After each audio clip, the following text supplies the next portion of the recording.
हाँ, मोर प्रभाव विदित नहीं तोरे, बोलसी निदरि विप्र के भोरे, भंजऊ चाप दाप बड़बाड़ा, अहमिति मनऊ जीत जग उठाड़ा। मेरा प्रभाव तुझे मालूम नहीं है, इसी से तू ब्राह्मण के धोखे मेरा निरादर करके बोल रहा है। धनुष तोड़ डाला, इससे तेरा घमंड बहुत बढ़ गया है। ऐसा अहंकार है मानो संसार जीत कर खड़ा है। संसार जीत कर खड़ा है, उनसे बड़ा धीर गंभीर कोई था ही नहीं। राम कहा मुनि कहु बिचारी, रिस अति बड़ी लघु चूक हमारी, छूतई टूट पिनाक पुराना, मैं कही हेतु करऊं अभिमाना। देखो धमकी क्या है ना। श्री रामचंद्र ने कहा, हे मुनि विचार कर बोलिए। अब भगवान राम बोल रहे हैं, देखो दोबारा चौपाई पढ़ता हूं। राम कहा मुनि कहु बिचारी, ये चौपाई जिस ढंग से पढ़ी जानी चाहिए। राम कहा मुनि कहु बिचारी, रीस अति बड़ी लघु चूक हमारी, छुअत ही टूट पिनाक पुराना, मैं कही हेतु करऊं अभिमाना।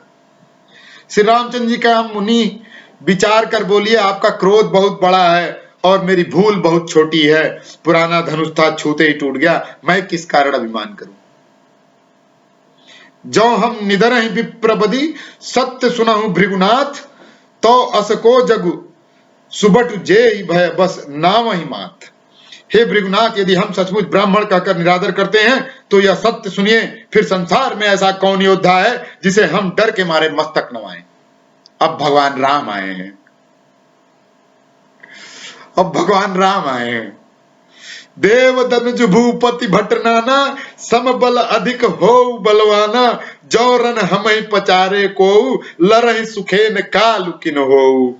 देवता दैत्य राजा और बहुत से योद्धा हैं जो चाहे बल में हमारे बराबर हों चाहे अधिक बलवान हों, यदि रण में हमें कोई ललकारे तो हम उससे सुख पूर्वक लड़ेंगे, चाहे काल ही क्यों न हो। अब आइए करते हैं युद्ध। क्षत्रिय तनुधरी समर सकाना, क्षत्रिय बोल रहा है। ये वो वाले क्षत्रिय नहीं है जो कहते हैं भगवान राम क्षत्रिय थे और उनके मंडली ट्रस्ट में कोई क्षत्रिय नहीं है। अरे वो इसलिए नहीं है कि कोई क्षत्रिय आज की तारीख में धरती पर राणा के बाद हुआ ही नहीं। राणा ने एक केवल राणा की वजह से आज भी क्षत्रियों का नाम जिंदा है, कोई क्षत्रिय जिंदा नहीं है। मैं ये बड़े गर्व के साथ कह रहा हूं। राणा, मैं यहां पॉइंट आउट कर रहा हूं कि राणा को जिसने चिट्ठी अकबर को लिख दी थी, राणा ने समर्पण की, और उसके बाद अकबर ने किसी को दिया था कि ये पढ़ करके बताओ, उसको विश्वास नहीं हुआ था तो उसने राणा को चिट्ठी लिखी थी कि अगर राणा तुमने भी समर्पण कर दिया अकबर के सामने तो इस धरती से क्षत्रियों का नामो निशान मिट जाएगा। फिर आज की तारीख में अकेला क्षत्रिय है राणा, जो कि आने वाले दिनों में क्षत्रिय कह पाएंगे कि क्षत्रियों का कोई गौरव था। नहीं तो ये गौरवपूर्ण इतिहास क्षत्रियों का खत्म हो जाएगा, क्योंकि आज हम सारे क्षत्रिय अकबर के गुलाम हैं। क्षत्रिय तनु धरि सकल सकाना, कुल कलंक ते पावर आना, कहूं सुभाव न कुल ही प्रशंसी, कालहु डरई न रन रघुवंशी। क्षत्रिय का शरीर धरकर जो युद्ध में डर गया, उस नीच ने अपने कुल पर कलंक लगा दिया। मैं स्वभाव से ही कहता हूं, कुल की प्रशंसा करके नहीं। अब भगवान राम के कुल को सुनना है और जानना है, हम तो नहीं बता पाएंगे, तो कुमार विश्वास को सुनो। वो आज हमने सबका नाम याद है, कुमार विश्वास के ऊपर गजब की सरस्वती की कृपा है ना, कि तो मतलब मैं सुन के बड़ा मजा आता है। कुल की प्रशंसा करके नहीं, कि रघुवंशी रण में काल से भी नहीं डरते। विप्रबंश कह असि प्रभुताई, अभय होई जो तुम्हें डराई, सुनि मृदु गुण वचन रघुपति के, उधरे पटल परसुधर मति के। ध्यान देना, उधरे पटल, माथे पे वो आ गया। ब्राह्मण वंश की ऐसी ही प्रभुता है कि जो आपसे डरता है वह सबसे निर्भय हो जाता है, अथवा जो भय रहित होता है वह भी आपसे डरता है। श्री रघुनाथ जी के कोमल और रहस्यपूर्ण वचन, ध्यान देना, रहस्यपूर्ण वचन। राजनीति है यहाँ पे कि कैसे मोदी यही करता है कि पूरी दुनिया को डराना कैसे है। वो कहता है 130 करोड़ मेरी बात मानते हैं। जिस आज पूरी दुनिया मोदी के खिलाफ क्यों खड़ी है, पूरी दुनिया परेशान है, कुछ लोग बोल नहीं रहे हैं।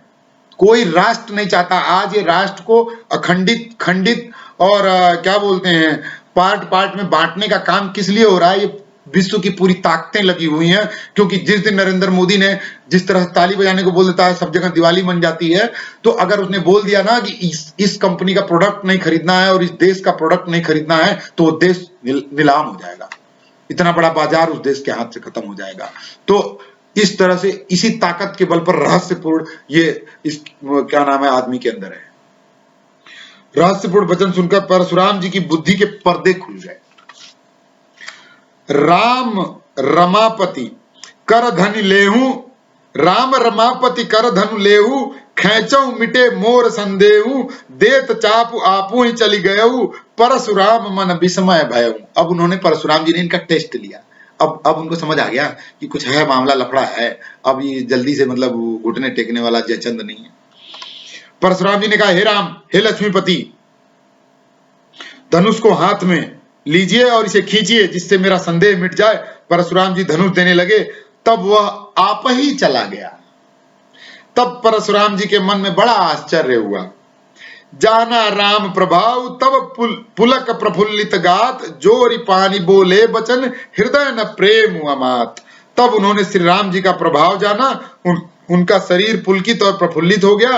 वे हाथ जोड़कर वचन बोले, प्रेम उनके हृदय में समाता न था। जय रघुवंश बनज बन भानु, गहन दनुज कुल दहन कृषानु, जय सुर विप्र धेनु हितकारी, जय मद मोह को ब्रह्महारी। हे रघुकुल कमल वंश के सूर्य, हे राक्षसों के कुल रूपी घने जंगल को जलाने वाले अग्नि, आपकी जय हो। हे देवता ब्राह्मण गौ का हित करने वाले, आपकी जय हो। हे मद मोह क्रोध और भ्रम हरने वाले, आपकी जय हो।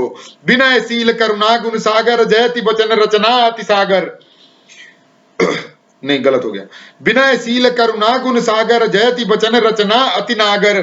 सेवक सुगत सुभग सब अंगा, जय शरीर छवि कोटि अनंगा। हे विनयशील कृपा आदि गुणों के समुद्र और वचनों की रचना में अत्यंत चतुर, आपकी जय हो। हे सेवकों के सुख देने वाले, सब अंगों से सुंदर और शरीर में करोड़ों कामदेवों की छवि धारण करने वाले, आपकी जय हो। करो का मुख एक प्रशंसा, जय महेश मन मानस हंसा। अनुचित बहुत कहूं अज्ञाता, अनुचित बहुत कहूं अज्ञाता, क्षमा क्षमा मंदिर दो भ्राता। अब दो भ्राता, अब लक्ष्मण जी से भी वो माफी मांग रहे हैं। मैं एक मुख से आपकी क्या प्रशंसा करूं, हे महादेव जी के मन रूपी मान सरोवर के हंस, आपकी जय हो। मैंने अनजाने में आपको बहुत से अनुचित वचन कहे, हे क्षमा के मंदिर दोनों भाई, मुझे क्षमा कीजिए। कई जय जय रघुकुल केतु, भृगुपति गए बनई तप हेतु।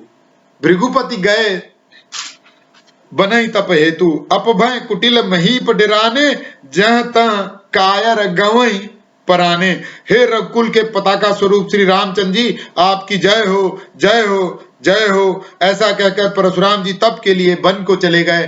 बाद में उन्होंने कर्ण को शिक्षा दी और कर्ण वहीं जंगल में मिला। इस रामायण के बाद की कड़ी है। जो कहते हैं ना कि रामायण और महाभारत हुआ ही नहीं है, तो रामायण किसी और ने लिखी है, महाभारत पहले से लिखी हुई है।